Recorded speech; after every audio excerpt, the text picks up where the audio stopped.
smarts and my...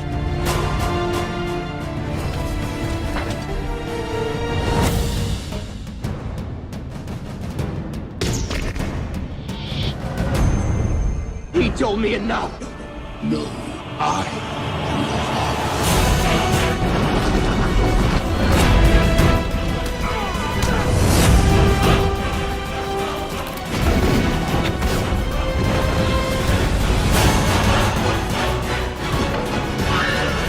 Here's Chuck.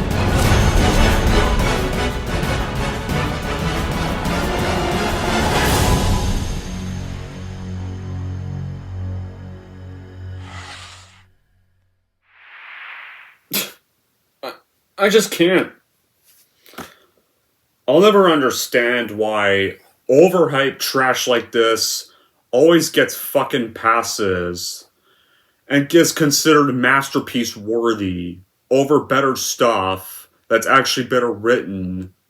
And somehow this trash in what was a great film year got Best Picture. Of all things. Plenty of other films. There were plenty of films that were Best Picture worthy in 1999. And they picked the worst offender of all to get it. But before I get into all of that, you know the intro. It's Don G. Corleone here. And of course, you all know, obviously now I'm here with an epic rant. And let me just say this. Before I start this epic rant, you think this movie's a masterpiece, still... each their own. But if you're going to get mad at me for not liking this movie, then don't watch the video if you're not going to like what I have to say. Because this is going to be a different opinion. Because this is not going to be a good review for this movie. So if you're not going to be happy with what I have to say about a movie you like, leave this video and go watch something else. Alright? Just simple as that. And if people are going to give me crap for not liking this movie, you know what's happened. Blocked. So anyway, guys. Here we go. Those of you who want to watch the rant, here we go, guys. I'm here with an epic rant for a 1999 movie that got critical acclaim. And that's going to be for American Beauty. That's directed by Sam Mendes, director of films like Skyfall and all that. Yeah. What is the plot of this movie? Well, our main protagonist is named Lester Burnham, and he's suffering a midlife crisis that affects the lives of members of his family. And it's made up of a super bitch of a wife and Carolyn, yeah, because she is definitely very bitchy. Rebelling bitchy daughter as well, Jane, who hates him, and you can definitely see why if you've even seen the film. When there comes to their jobs, Carolyn's an estate agent who's too wrapped up in her job, starts an affair with business rival Buddy Kane. Jane, on the other hand, falls in love with a guy named Ricky, who's this boy living next door. He's this drug dealer and documentary and lives under a roof governed by a very strict Marine father and speechless mother. Then, Lester's midlife crisis ends up causing him to change his life around. He quits his job, works at a fast food restaurant, and starts working out to gain the attention of Angela, who's fucking 16 years old. And this chick is even a dumbass who brags about her sexual exploits every weekend, and then lives change, and definitely not for the best. No shit. Yeah, so this film was filmed in California from December 1998 to February 1999. Then after that, American Beauty would be released by DreamWorks Pictures on September 17th, 1999. It got widespread critical and popular acclaim. I really don't know why it did. And it was the second best reviewed American film of the year behind John Malkovich. Why? And it grossed over $350 million worldwide on a $15 million budget and became the 9th highest grossing film in 1999. And apparently reviewers praised the production, Mendes and Spacey Ball's performances. But criticism still focused on the familiarity of the characters and the setting. Yeah, so DreamWorks launched this campaign to increase American Beauty's chances of Oscar success, which it did not deserve. All because Saving Private Ryan got snubbed for Best Picture, which that did deserve the award more than this. That I will admit. But anyway, It won 5 Oscars at the Oscars. Best Picture, Best Director, Best Actor, Best Original Screenplay, Best Cinematography. Yeah, Best Actor for a film that showed who the actor playing Lester really was. Yeah, now as for my reaction, I'm sorry guys, I don't care what people think of this film. I think this film is overhyped and it fucking sucks. This is one of those critically acclaimed films I despise with a burning passion that everybody likes.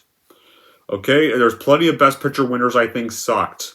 I think Slumdog Millionaire sucks. That's one movie I think sucks. Crash, no, I didn't hate Crash, but I don't think that should have got Best Picture, but I didn't hate it. Like, what else can I think of? What other film sucked that won Best Picture? Oh boy. Yeah, there's a few Best Picture winners I don't like. Yeah. So you want to know what should have got Best Picture? There was plenty of Best Picture films in 1999. There was Fight Club. There was The Matrix. Hell, The Green Mile should have won. This Green Mile should have got the success American Beauty did. That deserved it way more. Because you want to know why? Yeah, Green Mile was 3 hours long and depressing. But the thing is, though, The Green Mile had a good story, good characters, and actually good cinematography. Like, Tom Hanks was actually likable in The Green Mile, and him and Michael Clark Duncan, rest in peace Michael Clark Duncan, had terrific performances, and they had great chemistry with one another and made the audience really emotionally invested in them and the story. That should have won Best Picture, but no! This is the Oscars. The Oscars are always a fucking joke. They always gotta go give shit like American Beauty a fucking pass. Like, this is the same ceremony that the Iron Claw, no, that's not Best Picture worthy. According to us Oscar people, Barbie and Poor Things are more Best Picture worthy. Thankfully, none of them won Best Picture, and at least Oppenheimer won. Oh, hey, The Wrestler. No, that's not Best Picture worthy. Let's get the Best Picture to Slumdog Millionaire, which is easily Danny Boyle's worst film. Right? Yes, guys, I'm not a fan of Slumdog Millionaire. That's the one Danny Boyle film I despise. Fuck Slumdog Millionaire. Even though I don't know how that got a pass. Like, yeah, then again, they don't give any wrestling films Best Picture. At all. Like, but yeah, like, now guys, you want to know why I don't like this film? Because, like, this movie tries to make us sympathize with the protagonist being a fucking creeper named Lester, whose literal dream is to, guess what? Fuck a 16-year-old girl. Yeah, you want to know something even more predictable? The creeper Lester himself, he's played by a real-life creepy pedophile named Kevin Spacey. Or as he's better called, Kevin Disgracey. Like, now, before Kevin Spacey was exposed, I did used to like him as an actor. Before his real self was exposed, I did used to like his performances. But here's the thing, though.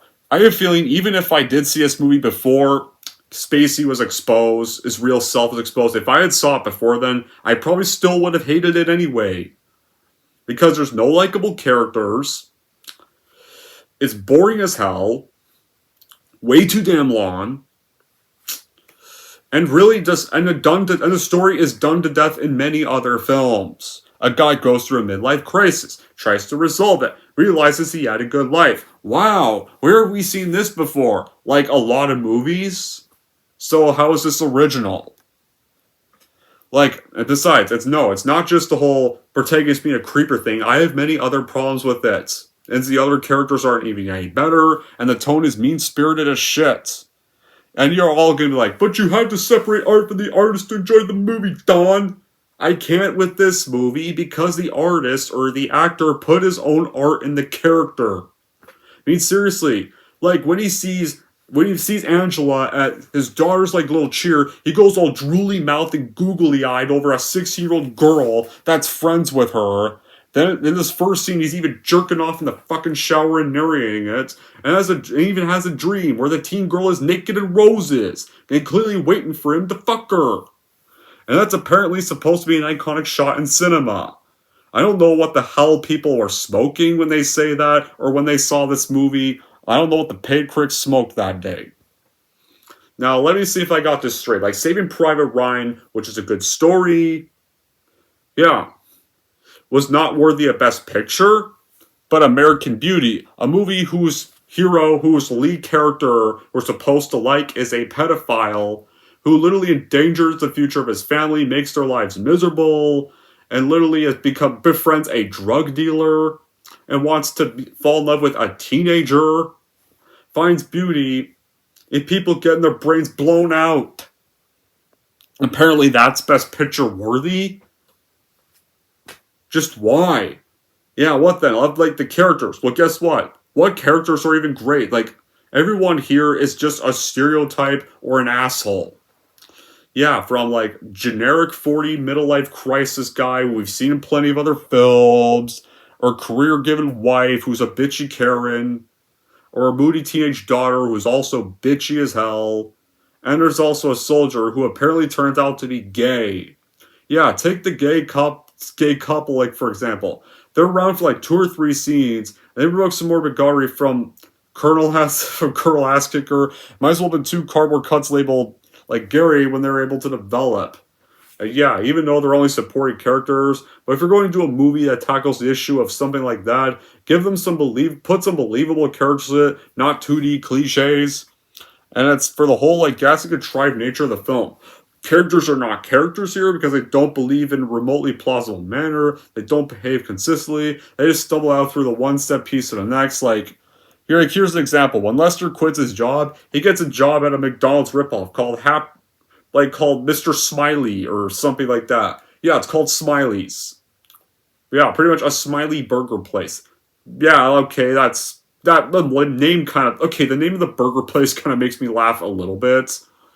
Well, the thing's just engineered, but that's only in the movie so that he can catch his cheating wife. And they just drop the whole thing like it means nothing. It doesn't even fit with the character arc. It's just thrown in to get a cheap laugh. Like, oh, what about Ricky Fitz? Just, look, this guy moves into a neighborhood, he sells drugs, he has an overly strict father, and he's literally your new next door neighbor at a party.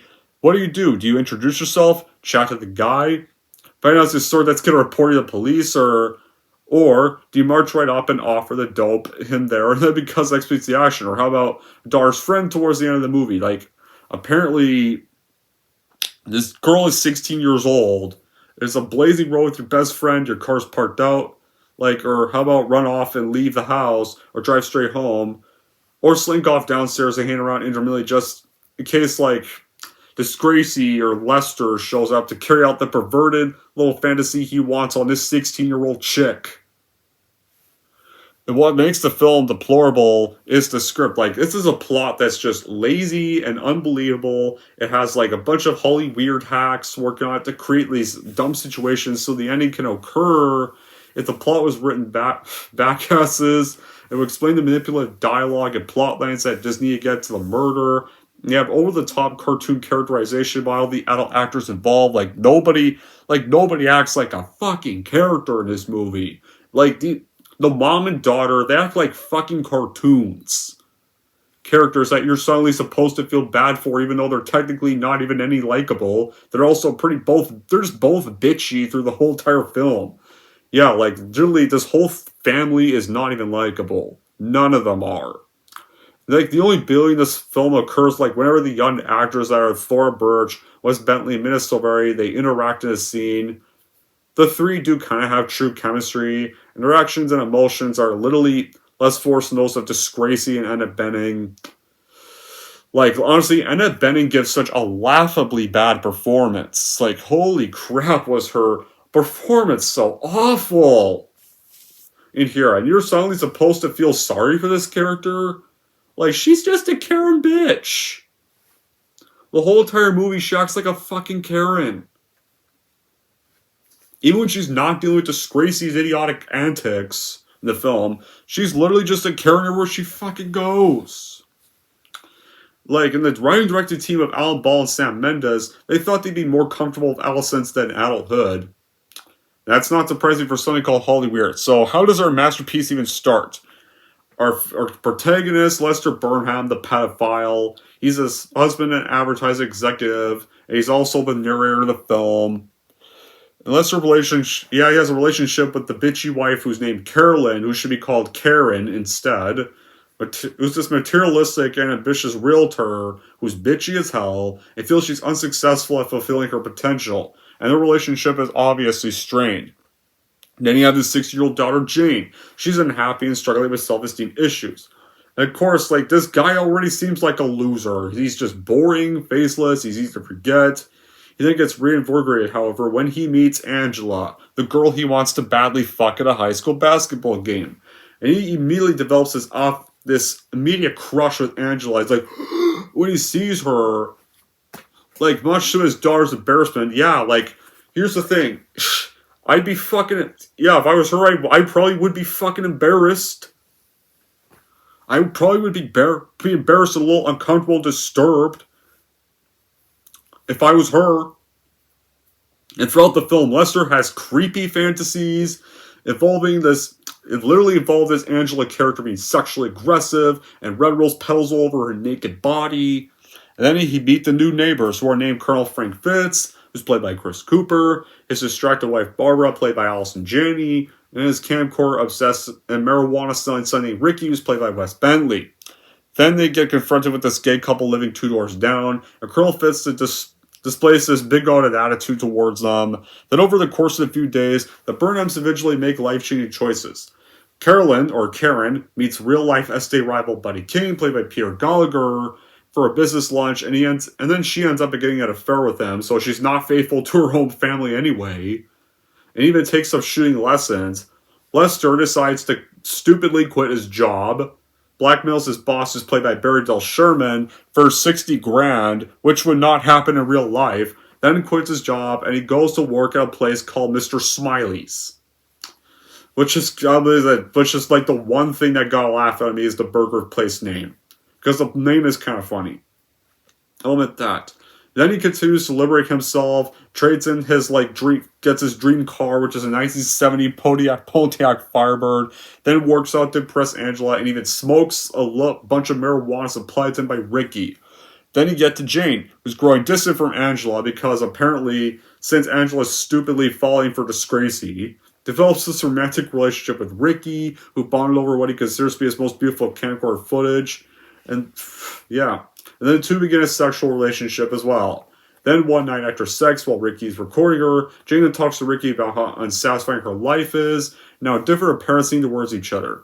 So then Jane sees out more complaints about her father, especially his attraction to Angela. I don't blame her for that one. And that someone should kill him to put him out of his misery. The Risky asks if she'd like him to kill Lester for her, and then she replies she would. Now look, quitting a shitty job is normal, but honestly, unlike this movie, it's real life, it's really not that fucking easy. I mean, yeah, to be fair, the job Lester was working at looked kind of shitty anyway. It seemed like that company he was working at was all going to go into the crapper and probably go out of business at some point. It seemed like it was going downhill already, and probably going to shut down in a few weeks. But here's the thing, though. I don't know. How about go find another fucking office that seems better and less downhill to work at first? And once you get applied to that place, then quit that place? Don't you think maybe that'd be better? But he's trying to become a teenager again. So what? You can't go back to your fucking teens when you're in your 40s. It's fucking life. We all want to go back to our younger days, but we just fucking can't. And you don't get $60,000 in severance pay at all when you quit. You don't get that much. You don't even get that much severance pay when you fire. Like, if you blackmail your boss for that much, guess what, guys? If you tried that in real life, you know how it probably would go? Probably you would get automatically fired, and maybe that would be considered a threat, and you'd probably go to jail. Probably all those. Like, what was this movie trying to say? Marriage is bad? All adultery, pedophile, and drugs are good and they get you rewarded? All Marines are psychotics who abuse their wives and children and are homophobic? Is that what this movie's trying to tell you? Like, just take the characters here. There are stereotypes that have been used in every single other movie in today's world. We have the dissatisfied guy in a life crisis, the daughter who's rebellious, this cold-hearted wife, a homophobic character. Like, every one of these characters is in several other films. And apparently, the subject of Lester's quest for a new life, like, he just decides to chuck away living an adult life and go back and try to think he could just go back to being a teenager at his 40s. Which, honestly, and it's like, you're supposed to like that character. What's so likable about that? Throwing away everything so he can fuck a 16-year-old. What is so likable about this? How is that a good character? Like, oh my god. Like, I don't see the beauty in a plastic baby being thrown out in the wind, or a dead bird, or even like a dead 42-year-old at the end. What is so beautiful about the sight of a guy whose head gets shot off at the end? And the last line of the movie conveys a message that you don't get this movie, you will someday. Fuck off! If that was your message, why did you release this movie in the fucking first place? Like, this movie, like, the movie does have average cinematography, but it's because how the movie keeps trying to say everything's beautiful. It's like, it's an example of how the movie tries to be above everyone else. Like, yeah, violent acts are happening, and everything's all beautiful. The movie's trying to have a message about that, and it doesn't have a strong opinion at all. Just everything this movie was just cliched, worn out ideas. Crass overreacting like cartoons, a non-existent plot. It's a pointless movie. Oh, like, but it's supposed to be a view of middle-class people in America. Isn't that obvious? But also stare at grass. Like, it's like, seriously.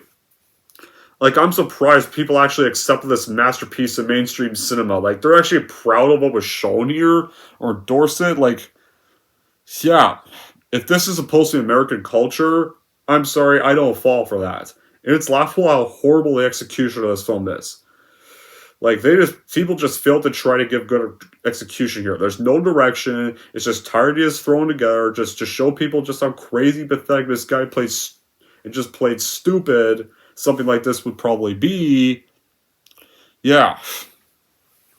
Like, easily.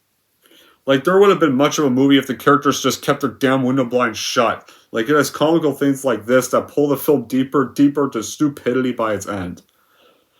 Like, other characters like Colonel Fitz, who is basically concerned over the growing relationship between Lester and Ricky. He roots for his son's processions, finding footage of Lester working out in the nude, and, like, also captured by chance while Ricky's apparently filming Jane through her bedroom window. That bring him to the incorrect conclusion that his son's gay. Then Buddy Carroll get found out by Lester, who's just unfazed by his wife's infidelity. Then Karen, who's almost more devastated by Lester's indifference than that, but then instead of being exposed, she gets further dismayed when Buddy reacts like breaking off the affair. Well, yeah, I mean, if he finds out you're married, he probably would break off an affair with you. And you're suddenly all sad about it. Then Ricky returns home and finds his father waiting for him with his fists ready, who mistook his drug revenues with Lester for a sexual affair. And then it's an opportunity for freedom, so Ricky falsely agrees that he's gay, and he goes this violent father, but then he gets thrown out. So Ricky goes to Jane's house, and asks her to flee with him to New York City, and she agrees to do that, but Angela's upset about that idea, and she protests that because she's still that fucking idiot who's actually willing to fall in love with Lester. But Ricky shoots her down with her deepest fear. She's boring, she's ordinary, and uses her friends. Like, Jane to boost her public image. So, Angela's broken and dismayed, and Jane and Ricky reconcile. Like, there's nothing noble about this story that people have fallen for. Like, should be grafted into the whole American narrative about all these other topics. They offer you this thriller that you're truly simple, the writer to have been drafted. Like, yeah, but, like, yeah, like, here we go. Here's the whole thing just to summarize it up. It's shorter. The film is not new. It's not original. Where have we seen this before? Billions of fucking movies. And the cinematography and color design, yeah, they're nice, but it's about it. It's not any film that's pompous and self-serving as this trash. Like, why was the plot man idea given... How was this, like, whole lazy plot given rave reviews? Times after another, they come from the depressed and suffering Disgracey's character. Yeah. The poor guy, his life's all pathetic. His wife and daughter problems. Who goes through a midlife crisis? Everybody does. Apparently, to some people, they think this guy stands out among all of them. Even though this guy's really an asshole, who's not really worth sympathizing with. He does nothing likable. Like, he falls in love with a teenager. He quits his fucking job and buys a bunch of drugs, gets a fucking car, and works at a fast food joint. And he just makes his life and daughter's lives more fucking hell. Yeah, and they think that's such a great character development. Fuck out of here with that. So yeah, after Jane and Ricky reconcile, Lester then finds his fragile Colonel standing outside in the rain. He attempts to comfort him, but he gets taken by surprise when Fitz kisses him randomly, and Lester just rebuffs him and thinks he has the wrong idea, and Fitz is then shaken and broken, and he wanders back in the rain. Then you see Karen sitting alone in her car on the side of the road. She's holding her gun and becoming more infuriated at the day's turn of events, so she decides she's going to kill Lester. Then Lester finds a distraught Angela is on the edge of getting ready to fuck her, but the seduction gets derailed when it turns out he decides not to because apparently he learns Angela's a virgin still. And now suddenly that snaps him out of his midlife crisis. It's because she's a virgin. So he withdraws, and he says just goes back to being a father figure. They bond over their frustrations and concern for Jane. Then Lester is pleased when Angela confesses that Jane's in love. Then Angela asks how he's feeling, and he realizes that he feels great. So apparently this guy snaps out of his midlife crisis because this girl was a virgin. Like, but I'm a virgin. Oh no, what have I done with my life? That's their way of getting him back out of his midlife crisis. If that's how you snap out of a midlife crisis, then I guess a director or writer are fucking lazy. If that's how they think snapping out of a midlife crisis works. Like, oh, you're a virgin? Okay, I won't fuck you. No. So then Angela goes to the bathroom, and then Lester sits at the table looking at a photograph of his family, remembering they must have apparently remembered some happier times. Surprised this guy clearly had any happier times with them. But a gun's being held to the back of his head, and he gets shot in the head. Angela hears it, then Lester gets found by Jane and Ricky stares into Lester's eyes, and he's fascinated with his corpse. Apparently that's so beautiful to look at as a dead guy. And then he and the crying Jane leave. Karen finds Lester dead, and then wails over his saints, even though she never loved him in the first place. So I don't know why she should be all sad about it. Like, I thought she wouldn't. Like, I'm surprised she's still sad over his death. I thought she hated him. Right there was another huge problem. Like, yeah, this whole scene wanted us to sympathize with these unlikable assholes. So what if Lester doesn't have sex with a 16-year-old in the end? He still did plenty of other bad things. It was not even a mature grown-up you could even sympathize with at all. His wife and daughter aren't any better. They all just come off as bitchy every single scene in this crap of a film. Ricky is literally a stalker and a pervert who likes to do a lot of drugs. Angela is a dumbass moron for being attracted to a pedophile. And Colonel Fitz, on the other hand, is just this abusive father that should have been in jail for beating and controlling his own son strictly. And being a piece of crap to his own son. Yeah, so then Lester literally, like, all Lester did was rebel against conforming and drives his wife daughter crazy. And then there's a turnaround with this character because, oh, wait, she's a virgin? Oh no, I better not go near my plans. Which I don't believe for a second, and then suddenly realizes, wait, I love my wife and daughter. I'm gonna make them happy again. Oh no, oh, I'm dead. Guess I can't do that. The end of the movie with my narration. So the message is, you conform or you'll be shot in the head. Like, the dialogue is cheesy, nobody's likable, and the film is just a pretentious mess. You take every cliche from the book you've seen before. Like in the finale, like, this finale is so beautiful, tear-jerking, and iconic. It's not iconic. It just makes the film more of a mess, because literally how the movie ends, we get another narration from Lester, who's looking back on the events of his life, and we get images of everyone's reactions to the sound of the gunshot. The blind shaken Colonel Fitz with the gun missing from his collection, even, was one of them. But Lester still narrates the film, but apparently says, I guess I could be pissed off about what's happening to me, but it's hard to stay mad. Because there's so much beauty in the world of every bad thing, despicable deed I did. I feel like I'm seeing it all at once. It's too much. My heart fills up like a balloon that's about to burst. Like I care about that. And I remember to relax. I start trying to hold on to it. And it flows me through like the rain. I can't help but feel gratitude at every single moment of my stupid little life. Oh, and you guys have no idea what I'm talking about? But don't worry. Someday you're gonna know what I'm talking about. The movie's fucking over. Like that. And then you get a Beatles song because playing over the credits. So if that was the message, you don't know the whole point of the story. Someday when you're my age, you will. So when we're all Lester's age, are we just going to randomly go gaga over 16-year-old girls?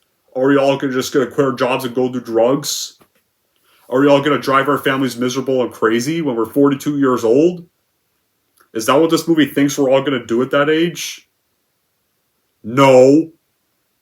I have not seen any 42-year-old person do stupid shit like Lester does. That's what the movie thinks we're all going to do. And if that's the message, why bother making the movie in the fucking first place? If nobody would understand the point concept. If anything good does come out of the ending, well, at least the pedophile asshole's dead. The one they want you to feel bad for. But he doesn't have sex with her in the end, Dawn. So what? The guy was still doing plenty of other asshole things. That wasn't just that. He was doing plenty of other asshole things, and even before he meets this Angela character, he was already a piece of crap. Now, I'll admit, if I have anything to like in this movie, the designs look cool. The setting of the neighborhood looks cool. Allison Janney and Cooper did give fine performances, even though their characters weren't really great. I guess if the concept was done less cliched and had the lead be likable and have not have this girl be a teenager, then maybe the film would work if the lead wasn't a fucking pedophile. And other than that, though, I don't care if people want to riot me and get all pissy at me for hating this movie and acting like I don't understand the point of the film. I think this film just fucking sucks. Okay? And end the story. I don't like this movie, and that's that. You like the movie, each their own. I don't. There's plenty of films from 1999 that were more deserving of Best Picture. Fight Club was better than this. Office Space was better than this. Green Mile was loads better than this movie, and that should have got Best Picture. Hell, South Park Bigger, Longer, and Uncut is an R-rated animated comedy, and that was a better movie than this. The Matrix is better than this movie. The Sixth Sense is better than this movie. Hell, I'm not a fan of the Blair Witch Project, but even that movie's better than this. 1999 had lots of great movies, and the Oscars had to go give it to a shitty one. Yeah. American Beauty is the most Oscar-winning film that is legitimate horseshit. And there's plenty of better life crisis films you guys can literally go watch over this. Yeah, one where the leads aren't damn pedophiles. And actually good people. In the end, guys, this movie should be called American Horseshit or American Creepy, because this movie to me is complete horseshit. If you like this movie, again, each their own, but you just all need to respect that I don't. Anyways, guys, that's it for my epic rant on American Creepy. And if you're wondering how I'm going to rank American Creepy, here's how I'm going to rank this movie. So overall, unless you want to see a film about a pedophile, then avoid this horseshit movie like the plague. And if you're wondering how I'm going to rank American Creepy, I'm going to give American Creepy a 2 out of 10. Here we go, guys. Now wraps up my epic rant on American Creepy. So tell me in the comments below if you do still like this movie, regardless of what the movie's about. If you're one of the people that does like this movie, you could go ahead and say that, but say it nicely. But be nice about it, please. If you like this movie and want to say that in the comments below, make sure it's a nice comment and not a rude comment. But if you do hate the movie, go ahead and tell me in the comments below about that. I'm interested in hearing your guys' opinions. As always, Until then, guys, that'll be it for this epic rant. Thank you all for watching. If you like this and want to see more, don't forget to like, subscribe to Don G. Corleone.